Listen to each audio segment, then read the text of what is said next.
સમાચારની શરૂઆત મહત્વપૂર્ણ સમાચારથી કરીએ તો ભાજપના દિગ્ગજ નેતા અને સહકારી અગ્રણી દિલીપ સંઘાણીએ ફરી એક વખત ચર્ચાઓને વેગ આપ્યો છે. દિલીપ સંઘાણીએ નામ લીધા વગર જ એક સૂચક ટ્વીટ કર્યું છે. સોશિયલ મીડિયા પ્લેટફોર્મ એક્સ પર ટ્વીટ કરી અને લખ્યું કે દીકરીના નિહાપા લાગ્યા. દિલીપ સંઘાણીએ કોના વિશે ટિપ્પણી કરી છે તેને લઈને હજુ ચર્ચાનો વિષય છે. દિલીપ સંઘાણીએ અમરેલીની મુલાકાત લીધા બાદ આ સૂચક ટ્વીટ કર્યું છે.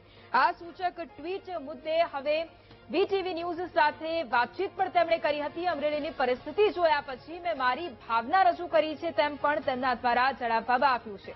ફરી એક વખત ભાજપના દિગ્ગજ નેતા અને દિગ્ગજ સહકારી અગ્રણી દિલીપ સંઘાણી કે જેમણે ચર્ચાઓને વેગ આપ્યો છે. દિલીપ સંઘાણીનું એક સૂચક ટ્વીટ છે જે અત્યારે ખૂબ વાયરલ થઈ રહ્યું છે, પરંતુ એ ટ્વીટમાં તેમણે નામ લીધા વગર જ નિશાન તાક્યું છે. સોશિયલ મીડિયા પ્લેટફોર્મ એક્સ પર ટ્વીટ કરી અને લખ્યું છે કે દીકરીના નિહાપા લાગ્યા છે. દિલીપ સંઘાણીએ જો કે કોના વિશે વાત કરી છે, કોના વિશે આ ટિપ્પણી કરી છે, કોને કટાક્ષ કર્યો છે તેને લઈને હજુ પણ ચર્ચાએ જોર પકડ્યું છે.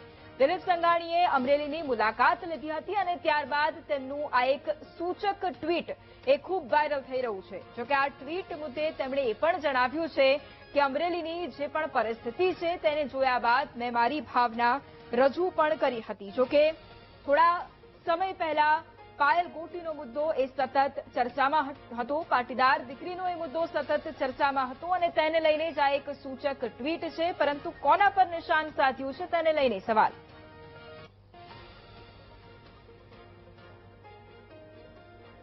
તો ભાજપના દિગ્ગજ નેતા અને સહકારી અગ્રણી દિલીપ સંઘાણી કે જે ફરી એક વખત ચર્ચામાં આવ્યા, ફરી એક વખત ચર્ચાને વેગ આપ્યો. દિલીપ સંઘાણીએ નામ લીધા વગર જ એક સૂચક ટ્વીટ પણ કર્યું છે. સોશિયલ મીડિયા પ્લેટફોર્મ એક્સ પર ટ્વીટ કરી અને લખ્યું છે કે દીકરીના નિહાપા લાગ્યા. દિલીપ સંઘાણીએ કોના વિશે આ ટિપ્પણી કરી છે તેને લઈને પણ હજુ ચર્ચાનો વિષય છે. દિલીપ સંઘાણીએ અમરેલીની મુલાકાત લીધી હતી અને ત્યારબાદ તેમણે આ સૂચક ટ્વીટ કર્યું છે. જોકે આ નિશાન કોની તરફ છે તેને લઈને અનેક સવાલો છે.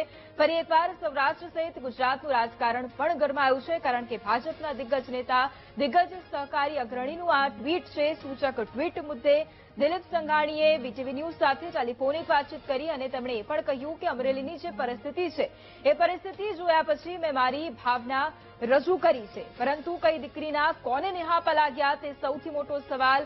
દીકરીનો નિસાસો કોને લાગ્યો છે તે સૌથી મોટો સવાલ. ફરી એક વખત આ સૂચક ટ્વીટે ચર્ચા જગાવી છે. દિલીપ સંઘાણીનું આ એક સૂચક ટ્વીટ છે જેને લઈને અત્યારે ઘણી બધી ચર્ચાઓ પણ થઈ રહી છે. તેમણે એક્સ પ્લેટફોર્મ પર ટ્વીટ કરીને લખ્યું છે કે દીકરીના નિહાપા લાગ્યા છે.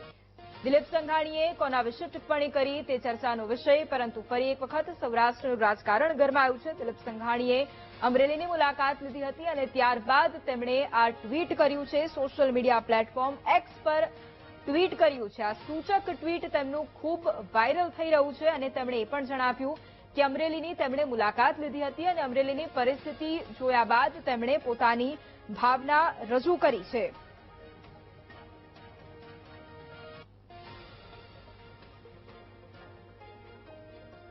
તો ભાજપના દિગ્ગજ નેતા અને સહકારી અગ્રણી દિલીપ સંઘાણીનું આ એક સૂચક ટ્વીટ ફરી એક વખત ચર્ચાઓને વેગ આપ્યો છે. દિલીપ સંઘાણીનું આ ટ્વીટ કે જે અત્યારે ખૂબ જ વાયરલ થઈ રહ્યું છે. નામ લીધા વગર તેમણે આ ટ્વીટ કર્યું છે.